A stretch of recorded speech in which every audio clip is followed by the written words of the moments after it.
Hey, this is Jamey from Stillmeyer Games, and today I'm going to share my favorite mechanism in Mission Red Planet. This is a game from a few years ago that I got to play for the first time recently.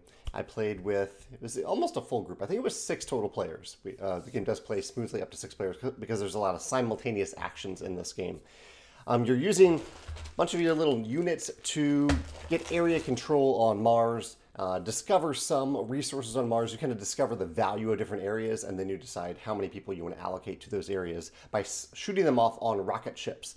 And the way you do all of this is that every player has a hand of the exact same cards, numbered 1 through 9, and everyone's going to select one of those cards from your hand and put it face down in front of you and then reveal it simultaneously. And after you execute those actions, the card that you played goes to a discard pile. You can't use it again until you play, I believe it was the 9 card. The 9 card lets you restock those cards back to your hand. So it's kind of the Concordia mechanism that I really, really like in games. This idea that you're playing cards until you're ready to withdraw them back to your hand so you can play them again. But my favorite mechanism in Mission Red Planet is related to this, which is the element of priority versus power. We've seen this in Libertalia as well. So priority versus power in that is that if you play the 9 card, it's kind of objectively the weakest card in the game. But if you play it, you will execute your action first. So you do kind of a countdown in Mission Red Planet each round. You say 9, 8, 7, 6, so on down to 1. And so the player or players who play the 9 card get to do their action first. And that is pretty important in this game because of that rocket ship mechanism I told you about, where you are there's a limited number of spaces on these rocket ships, and you are trying to get them to take off. And so at certain points in the game, you'll put people on rocket ships and they won't actually take off. At certain other points in the game, you will find yourself playing a lower numbered card and you won't even be able to get on a rocket ship because they've already taken off or they're no longer available. So there is kind of a rush to get to those rocket ships and get to them first. At the same time, if you're able to pull off a lower number card or play a lower number card like the 1 card here, they're very powerful, but you may not be able to get on one of those rocket ships. But if you do, so if you play the card and you're able to get on a rocket ship or do what you were hoping to do, it can be a very powerful turn. And then you have all the information about what all the other players have done, which can really help the area control aspect of the game, because you can suddenly grab control of a key region because you have information about what other players have done.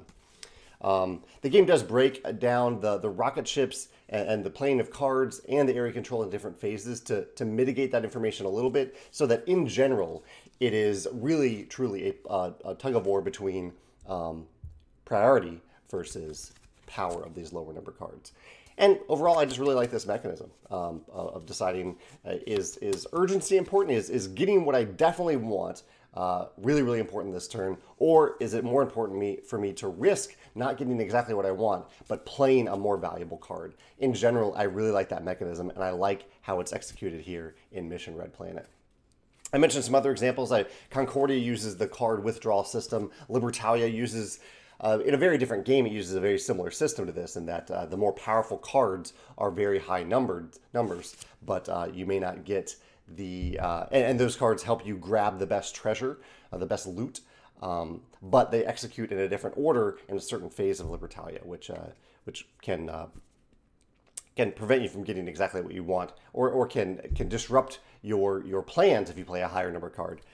But in general, yeah, I think this can work in any game particularly where you have a simultaneous play and where you want to give players a tough decision between more powerful cards and priority. And it's also a nice way. A lot of games use cost to balance out powerful cards. They might make you pay more to use a more powerful card. Priority is another way to balance out more powerful cards. If you want to have a range of power levels in your game of different cards, having the order in which they are executed or played can help balance out those power levels.